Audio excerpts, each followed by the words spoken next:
Listen closely. There's a specific kind of fatigue you carry, not the kind that comes from lack of sleep, but the kind that comes from being the person who never says no. It's a quiet exhaustion, almost invisible from the outside, but inside, it feels like you've been dragging everyone's expectations behind you for years. You weren't born this way, you learned it. You learned how to read people the way other kids read storybook, not because you wanted to, but because you had to. The tension in a room became your weather report. A sigh became a warning.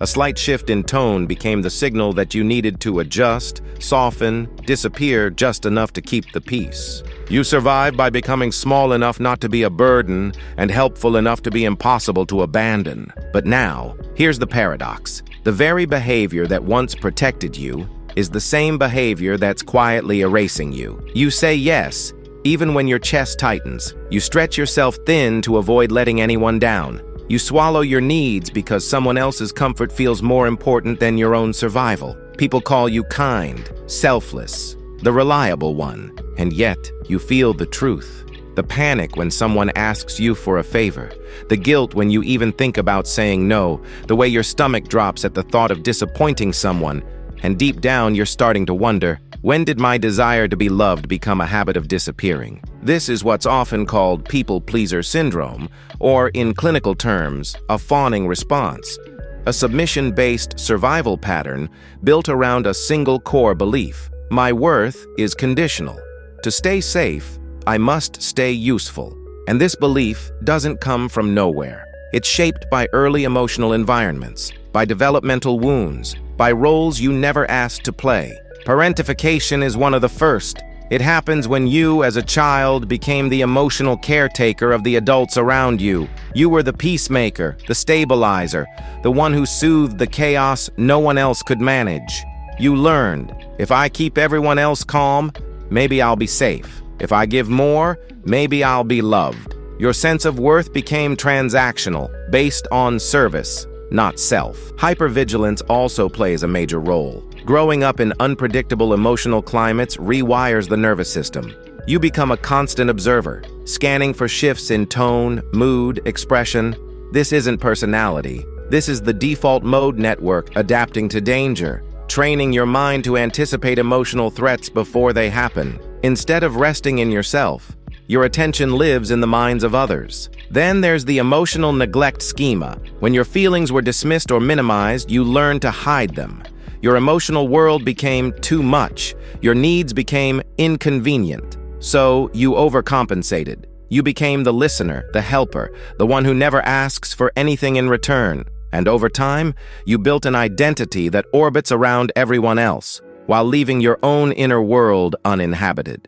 There is a specific grief that people-pleasers carry, a grief for the self that never had the freedom to fully exist. Carl Jung once said, "The most terrifying thing is to accept oneself completely." But for you, the terror isn't in accepting yourself. It's in the possibility that others might not accept you once you stop performing. Let's talk about the emotional cost. When you can't say no, you betray yourself in tiny, invisible ways. You say yes to plans you don't want. You give energy you don't have. You tolerate situations that quietly break you. Every forced yes becomes a funeral for a boundary you didn't get to keep. Every polite smile becomes another layer of armor between who you are and who you pretend to be. At the root of all of this is the fear that if you stop being useful, you'll stop being loved. And this fear shows up everywhere. You hesitate before replying because you don't want to disappoint. You apologize for things that aren't your fault. You over-explain so no one misinterprets you. You replay conversations, terrified you might have offended someone. Even rest feels dangerous, because when you finally pause, guilt arrives immediately. This is the invisible grief. You give everything, and still feel like it's never enough. So how do these childhood survival strategies appear in adulthood? You may recognize yourself in these patterns. You might stay too long with people who drain you. You might hide your true preferences. You might prioritize others' comfort over your own safety. You might confuse being needed with being loved. You might say yes to extra work without hesitation. You might avoid speaking up, even when something is wrong. You might burn out because you can't disappoint. You might stay stuck in roles where you're valued but not respected. You might feel lovable only when you're helping. You might associate boundaries with guilt. You might struggle to ask for anything.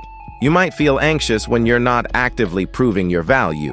You might agree out of fear, not desire. You might feel responsible for other people's emotions. You might avoid conflict at all costs.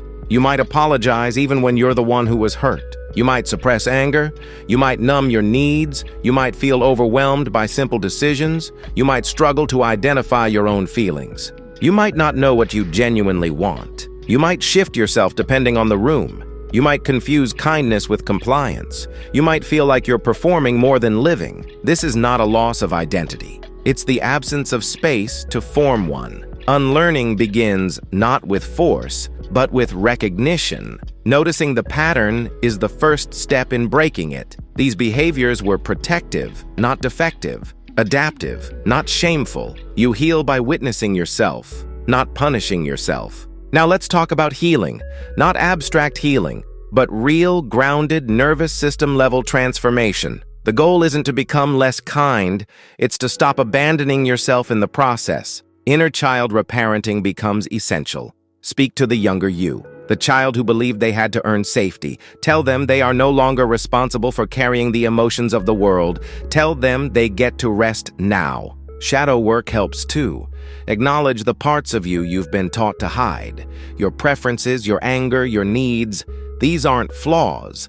They are the pieces of you waiting to come home. Nervous system regulation is crucial because people-pleasing is often a reflex, not a decision. Regulation helps you feel safe enough to say no. Breath work, grounding, somatic therapy, co-regulation with safe people. Safety must be felt, not theorized. And then there's choosing softness over survival mode. Softness isn't weakness. Softness is letting yourself exist without bracing for disappointment. It's choosing authenticity over approval, connection over compliance. As Rilke said, let everything happen to you. Beauty and terror, just keep going.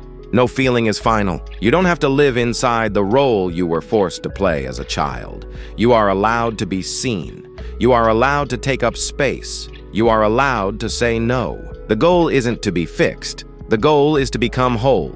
If this resonated with you, if you found clarity, comfort, or recognition here, feel free to share this video with someone who may need it. And subscribe if you want more content that helps you understand yourself with depth, compassion, and dignity. Your yes will become powerful the moment your no becomes allowed.